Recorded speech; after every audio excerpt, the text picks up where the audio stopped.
Good morning, everybody. It is Thursday, March 10th, 10th, 2016. This is Morning Drive. I really should just know the date in the morning before I even start doing these. For those of you who don't know what I do with a morning drive, it's like a 15 to 20 minute drive on my way to work, and while I'm driving, I read the comments from the video before. If I run out of comments, I just start rambling about stuff. That's usually what happens. So, that being said, I'm also running a little bit late today. I had to deal with a mess that a dog left in my bedroom. Yeah. Anyway, first comment. Yeah, puppy's not feeling very well. Oh well. CJ Phoenix, morning. Weren't squats the 40k dwarf race? Speaking of killing zombies, what would you be? A axe, chainsaw, or boomstick guy? Yeah, squats are the dwarf race for... I think so, anyway. Yeah. I know there was a race for it. I just would love to see them get their own full army and a codex now. For the way 7th edition is. It'd be sweet. And for your zombie question, I would probably be more of a probably a boomstick kind of guy. Yeah. I would definitely rock a boomstick. Mostly because then I could go around saying that this is my boomstick. But yeah. It is really crappy weather. You ever notice how the weather, if it's crappy, your mood starts off kind of crappy? It's all gray and rainy out, and I'm all blah. Oh well. Next comment is from that guy on YouTube. Quirk! If you could make a tabletop game, what would it be like? I think I've answered this one before. It's... I don't know, my opinion's changed actually since the last time, but I started to really like the whole space type game, the ships flying around and having to work with maneuvering and stuff like that. And when I was watching Gorka Morka get test played the other day, oh wow, I'm sorry. It comes off that it plays the same way, where it's momentum and things like that all come into play, which is really, really cool, and I like that. I would want to do some sort of a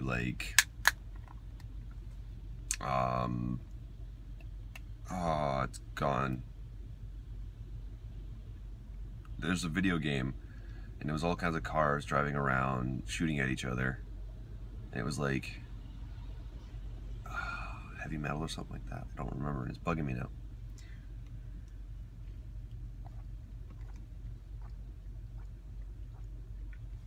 Yeah, it's gone. Crap. Twisted Metal. There it is. And if I gave it long enough, it would just kind of come to me. Yeah. So it would almost play out like Twisted Metal video game, where the whole thing is that you get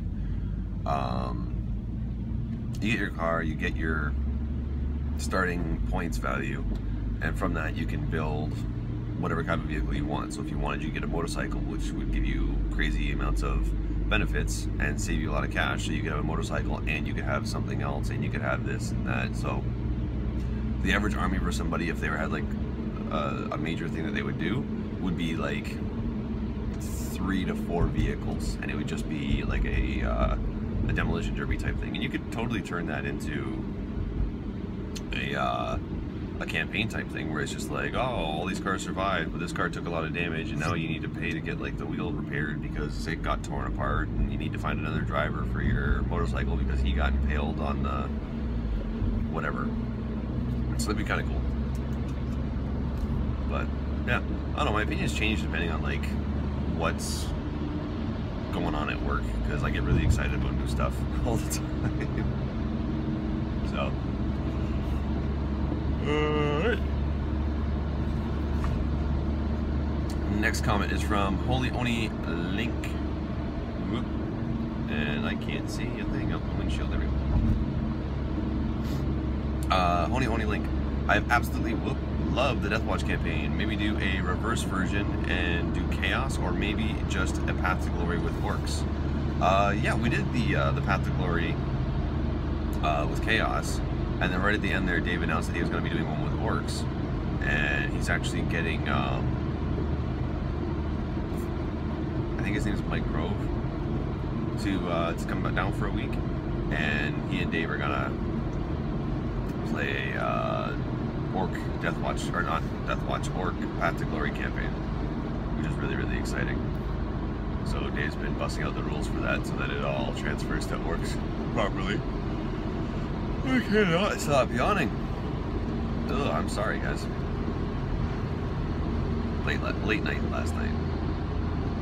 It was $2 beers at a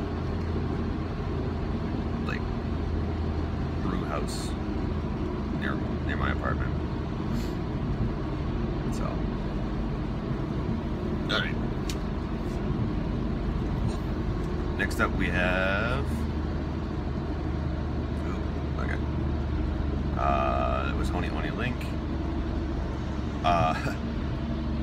Atarark Ijadi. I'm sorry if I pronounced that wrong. How did the survey go? So I did go around the office and I asked everybody, just kind of in passing. I was just like, hey, really quick, what would you do? Chris, Rob, Dave, Lee, and Josh all said that they would hit the road, and I didn't get a chance to ask Matt or Steve because they went. They were in the middle of something all day, and I didn't get really a chance to ask them. So, but for the most part, it looks like everybody would hit the road, and the reason being is that if we were to try and bunker down at Mini Wargaming, it would not end well because there's 4 doors going into the building, and they are all glass doors, like little glass window doors. But yeah, regardless, it would not be difficult for somebody to break that and get in. So, yeah. Alright, next question. Give me 1 second here just to kind of get around everybody. Alrighty. 19th Siege Monkey. John Cleese's surname should have been Cheese, but his dad changed it when he joined the army in the First World War to avoid embarrassment. Very nice. That is, yeah, I like it. Indie Development. Dear Quirk, do you have any tips on getting into painting for a service like Blue Table Painting? Whoop, hang on. I'll finish reading this in just a second. Okay. Blue Table Painting or another such service. I am a okay painter and obviously have not enough skill to do it even semi-professionally yet, but it is my ultimate goal to paint small people for a living. Oh, for a living. Regards, Indy. Okay, there was some punctuation there.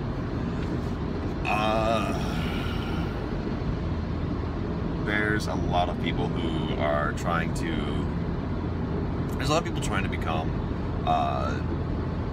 good commission painters. They want to be the next Blue Table painter. They want to be the next Les, whatever his name is. And the thing is, there's a lot of people out there that do a really good job but aren't known. And there's a lot of people out there that do an okay job, but they just have really, really good advertising and publicity. So I'm not going to say certain names for that, but there's a couple companies out there that are doing really, really well where they should not be. So my best advice to you would be take the time to actually, I'm not going to say take the time to become a good painter, but take the time to actually hone your craft and figure out what you're good at, because some people are really good at painting things to look realistic. Some people are really good at painting things to look very shell-shaded, or I can't remember the guy's name, but the guy who paints all the Corvus Belli miniatures does a really, really good job of making everything look like it's shell-shaded. Like it all looks like it's from Ghost in the Shell or something like that, where it's just all very harsh gradients to make and very clean edges to make everything look very, very sharp. But the thing is, I don't think that guy would be able to, or would have I don't think he'd be able to do it very well, paint something to look cartoony, because it's just not his forte.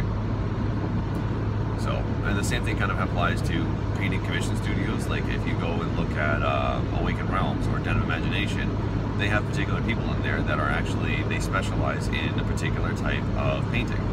So you've got some people who are like the Infinity painters, who are just really good at painting Infinity models to the same level that Corvus Belli has it, or to at least to the same art style that they have it. So at that point, what I would say is get really, really good at honing your craft and getting really good at painting a particular style, because nobody's really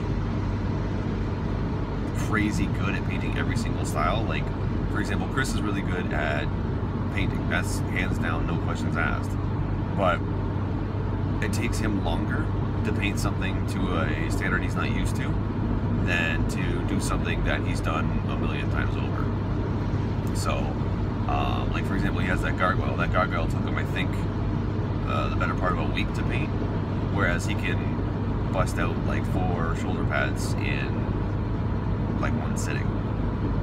So it's just like he's really, really good at doing the freehand stuff and doing the miniature stuff really well. But when it comes to realistic like things, it takes him a lot longer because he's not as versed in it. So it takes him longer to work on it. So I know I'm kind of rambling on that whole subject there, but the reason why I'm saying is get really good at honing your craft is because once you've got it to a point where you're happy with it and you would be happy doing this for someone else's model in return for money, once you've done that, then you can start advertising, these are some miniatures that I've painted, and I do a commission painting student service, and start getting your name out there a little bit. The easiest thing to do is just start trying to find websites and programs and stuff like that that do free banner ads to give you a little bit of exposure and kind of get your name out there. So for example, if you're able to go on DakaDaka and have a banner ad there, that's going to draw in a lot of attention. If you're able to go on Battlescribe, then do that, and it's going to get a lot of attention there. If you're able to get like noticed, or do, even if you do like a free thing just for advertising revenue, that's going to get your name out there. Like that's what Matt does with the Painting Partner program, is that he has companies paint stuff for him for essentially free, but what he's really doing is he's paying them back with advertising. So he's got a fixed rate for billboard space or advertising space, or how much it would cost to do a video on mini wargaming, and he uses that to pay back, basically with advertising, to pay back for the miniatures being painted. So, and that's another thing you can do, is you can start like messaging a lot of YouTubers or a lot of people that have their own websites and stuff like that, and offering.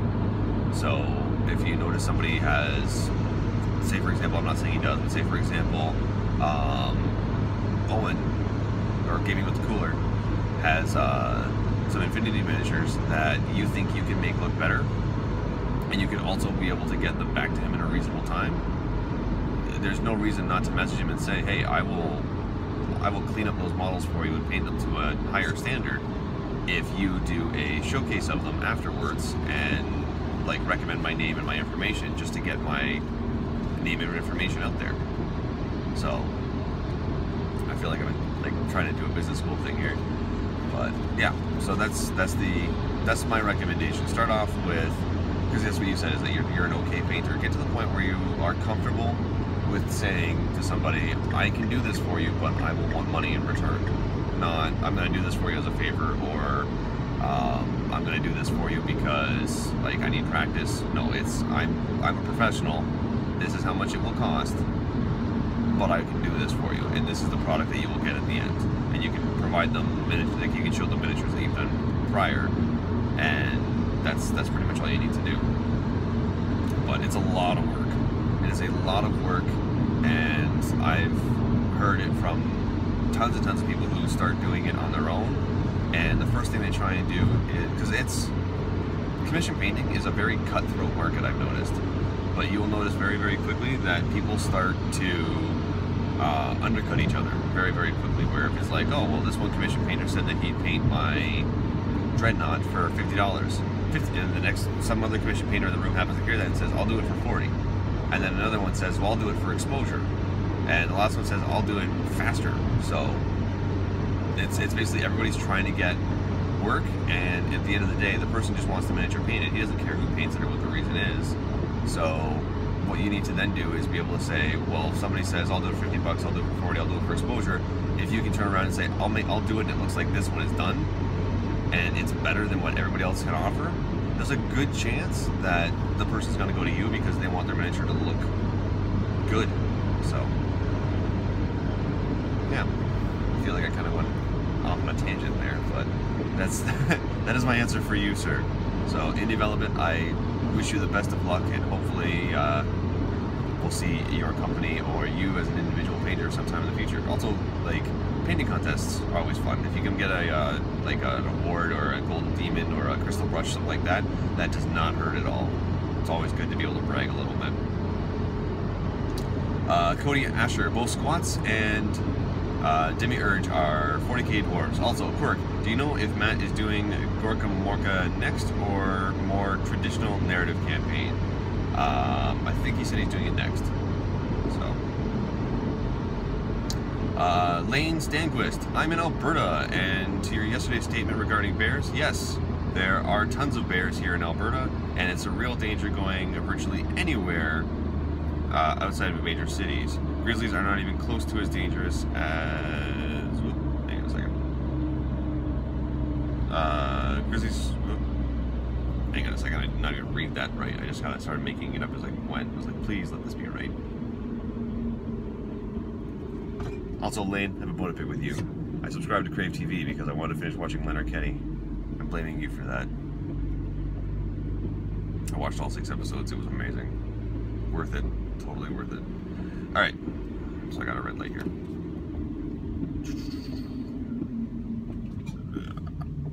Okay. Grizzlies are not even close to as endangered as reports say. There are tons of untagged and unmonitored grizzlies across Alberta.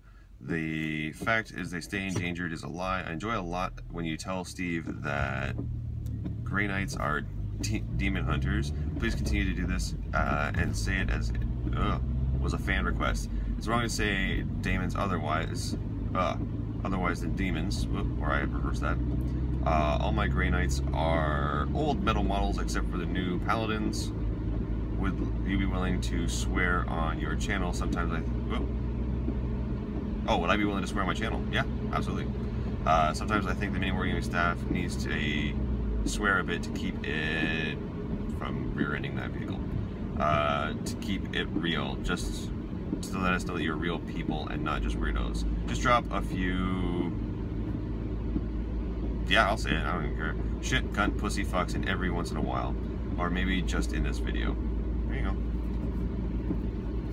I really, you bleeped out certain ones there, and I really hope I didn't mess up that that letter where it's like shot, can't. That one's obvious, but anyway. That's not what I wanted you to say. Why would you say that? So, CJ Phoenix, just watch your Deathwatch game. The times when the creature attacks the Eldar made me laugh as I thought you meant you just stood there watching Matt fight himself. Yeah, it's pretty much what happened. He's like, I was like, I'll hold the camera. So I was holding the camera while Matt was basically killing himself. It was hilarious. So,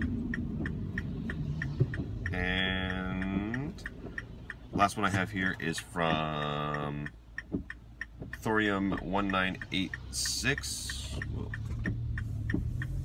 Morning, Quirk. If you could possess one weapon and one vehicle from the 40k, what would it be and why? I'd want a Melt-A-Bomb, just because I think it'd be awesome to have a Melt-A-Bomb. And if I had to possess any vehicle, it would be a jet bike, because jet bikes are awesome. Anyway, guys, that's it for today. That is the morning drive for Thursday, March 10th. I know I said that like 20 minutes ago. As always, guys, if you want your comments read or questions answered, leave them in the comment section below for this video. Also, guys, don't forget to like, share, and subscribe. And until then, see you tomorrow. Happy wargaming.